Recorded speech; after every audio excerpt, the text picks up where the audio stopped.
Bienvenue, chers frères et sœurs en Christ. Aujourd'hui, nous nous réunissons pour explorer un sujet essentiel, un sujet qui touche chacun d'entre nous au plus profond de notre cœur.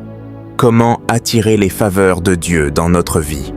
Nous cherchons tous à ressentir la présence divine, à voir sa main agir dans nos épreuves, à marcher sous sa bénédiction. Mais comment y parvenir? Par quelles actions, quelles attitudes pouvons-nous véritablement attirer sur nous la grâce, la bénédiction et le bonheur divin, jour après jour? Nous allons découvrir ensemble 5 piliers fondamentaux, 5 vérités éternelles qui, si nous les appliquons, nous ouvriront les portes des bénédictions célestes. Ces piliers ne sont pas de simples concepts théoriques. Ils sont des clés spirituelles qui ont transformé la vie de millions de croyants à travers les âges. Aujourd'hui, ces clés sont aussi à votre portée. Premier pilier, l'obéissance à la parole de Dieu. Le premier pilier, mes bien-aimés, c'est l'obéissance à la parole de Dieu. Lorsque nous nous soumettons à sa volonté, nous faisons plus que simplement suivre des règles. Nous établissons une connexion intime avec notre Créateur. Dans Deutéronome 28, versets 1 à 14, Dieu fait une promesse incroyable à ceux qui obéissent fidèlement. Si vous obéissez fidèlement au Seigneur votre Dieu, si vous veillez à mettre en pratique tous les commandements que je vous communique aujourd'hui de sa part, alors il fera de vous la première de toutes les nations de la terre, et il vous comblera des bienfaits. Imaginez un instant cette promesse. Dieu promet de bénir tout ce que nous touchons, de faire prospérer chaque aspect de notre vie, de nos familles, à nos travaux, de nos projets à nos rêves. Il promet de faire de nous une source de bénédiction pour les autres, d'ouvrir les cieux pour déverser sa pluie de bénédiction sur notre terre. Mais cela nécessite une obéissance sans faille, et cette obéissance n'est pas hors de notre portée. Comme il est écrit dans Deutéronome 30, versets 11 à 14, « Ce commandement que je te prescris aujourd'hui n'est certainement point au-dessus de tes forces et hors de ta portée. Il n'est pas dans le ciel pour que tu dises « Qui montera pour nous au ciel et nous l'ira chercher? Qui nous le fera entendre afin que nous le mettions en pratique? Il n'est pas de l'autre côté de la mer pour que tu dises « Qui passera pour nous de l'autre côté de la mer et nous l'ira chercher? Qui nous le fera entendre afin que nous le mettions en pratique? » C'est une chose au contraire qui est tout près de toi, dans ta bouche et dans ton cœur, afin que tu la mettes en pratique. En obéissant à la parole de Dieu, nous ne faisons pas seulement plaisir à Dieu, nous activons les promesses qu'il a réservées pour nous. Pensez-y, chaque fois que nous choisissons d'obéir, nous donnons à Dieu l'opportunité de manifester sa puissance dans notre vie. Mais cette obéissance, bien-aimée, doit s'accompagner d'un cœur aimant. Car que vaudrait notre obéissance si elle n'était pas guidée par l'amour? Et c'est ici que nous introduisons le deuxième pilier, tout aussi vital pour notre vie spirituelle. Deuxième pilier, l'amour du prochain. Le deuxième pilier est celui qui lie notre relation avec Dieu à notre relation avec les autres, l'amour du prochain. Dans 1 Jean 4 versets 20 à 21, nous trouvons une vérité tranchante.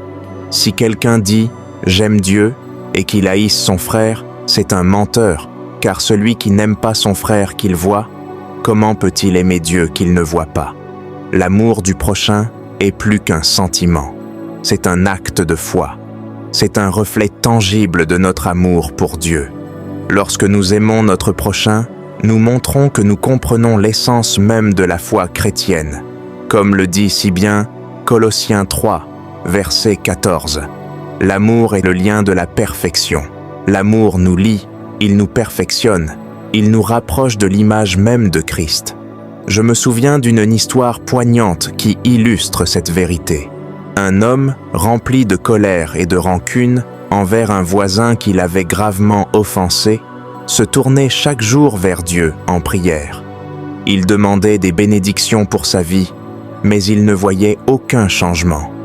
Un jour, il réalisa que son cœur était empoisonné par l'amertume et il décida de pardonner et de montrer de l'amour à son voisin. Ce simple acte de pardon ouvrit les portes des bénédictions dans sa vie. Pourquoi ? Parce qu'il avait enfin compris que l'amour du prochain est une clé qui déverrouille les bénédictions de Dieu.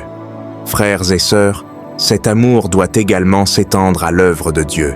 Car aimer Dieu, c'est aussi aimer ce qu'il aime, c'est être passionné par son œuvre.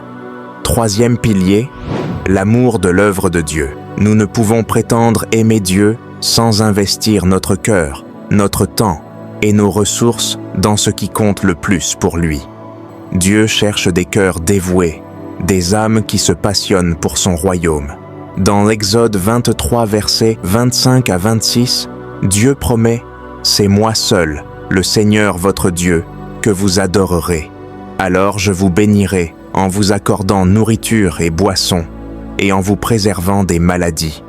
Dans votre pays, il n'y aura plus de femmes qui avortent ou qui souffrent de stérilité, et je vous accorderai de vivre longtemps. » Je me souviens d'une femme dans notre église, une humble servante de Dieu.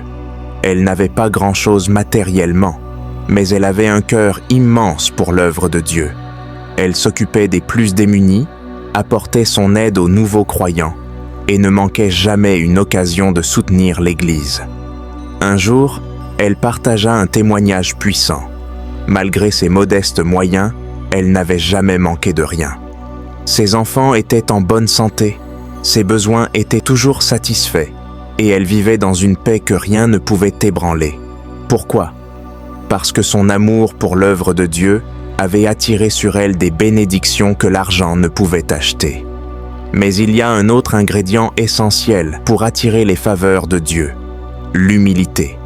Car sans l'humilité, toutes nos actions peuvent devenir vaines. Quatrième pilier, l'humilité. L'humilité, mes bien-aimés, est un pilier incontournable. Dieu résiste aux orgueilleux, mais il fait grâce aux humbles. Combien de fois avons-nous vu des personnes élevées dans ce monde être abattues par leur propre orgueil? Et combien d'humbles serviteurs de Dieu ont été exaltés à cause de leur humilité? 1 Pierre 5, versets 5 et 6 nous enseigne « Dieu résiste aux orgueilleux, mais il fait grâce aux humbles. Courbez-vous donc humblement sous la main puissante de Dieu, afin qu'il vous élève au moment qu'il a fixé. » Jésus lui-même, notre parfait modèle, a montré l'exemple ultime d'humilité en se courbant sous la main puissante de Dieu, en acceptant la croix. Et à cause de cette humilité, Dieu l'a élevé et lui a donné le nom au-dessus de tout nom. L'humilité est une invitation à Dieu pour qu'il prenne en charge notre vie, qu'il nous élève à son moment choisi. Et enfin, après avoir planté ces graines spirituelles, il nous reste une dernière étape. Cinquième pilier, la persévérance dans la foi. La persévérance dans la foi est ce qui fait toute la différence. La vie est parsemée d'épreuves, de défis, de moments où nous pourrions facilement perdre espoir. Mais c'est précisément dans ces moments que notre foi est mise à l'épreuve et que nous devons persévérer. Paul nous rappelle dans Romains 8, versets 38 à 39. « Rien ne pourra jamais nous séparer de l'amour que Dieu nous a manifesté en Jésus-Christ, notre Seigneur. » Cela signifie que, peu importe les tempêtes que nous traversons, Dieu est avec nous. Sa promesse est sûre, et cette persévérance n'est pas vaine. Dans Apocalypse 3, verset 21, il est écrit « À ceux qui auront remporté la victoire, j'accorderai le droit de siéger avec moi sur mon trône. Tout comme moi, après avoir remporté la victoire, je suis allé siéger avec mon Père sur son trône. » Imaginez cette récompense céleste, être assis avec Christ sur son trône. Quelle gloire! Mais cette gloire est réservée à ceux qui persévèrent, à ceux qui ne lâchent pas, qui s'accrochent à leur foi malgré les tempêtes. La persévérance, mes frères et sœurs, c'est la clé qui nous fait passer du désert à la terre promise. C'est ce qui transforme nos épreuves en témoignages et nos larmes en chants de victoire. Oui, nous serons éprouvés, mais chaque épreuve est une opportunité de démontrer notre foi et d'attirer davantage la faveur de Dieu sur notre vie. En conclusion, Chers amis, souvenons-nous que les bénédictions de Dieu ne sont pas le fruit du hasard, mais le résultat d'une marche constante dans l'obéissance, l'amour, l'humilité, la passion pour son œuvre et la persévérance. Ces 5 piliers que nous avons explorés aujourd'hui sont comme des fondations solides sur lesquelles construire une vie pleine de la faveur divine. Et je vous encourage, en ce moment précis, à faire un choix de vous engager pleinement dans cette voie, un choix d'appliquer ces principes dans votre vie quotidienne. Car en le faisant, vous ne serez pas seulement des auditeurs de la parole, mais des acteurs de la foi, des témoins, vivant de la puissance de Dieu dans ce monde. Alors, si vous avez été touché par ce message, si vous désirez ardemment voir la faveur de Dieu se manifester dans votre vie, je vous invite à prier avec moi, maintenant. Prions ensemble pour recevoir la force d'être obéissant, aimant, humble, persévérant et passionné par l'œuvre de Dieu.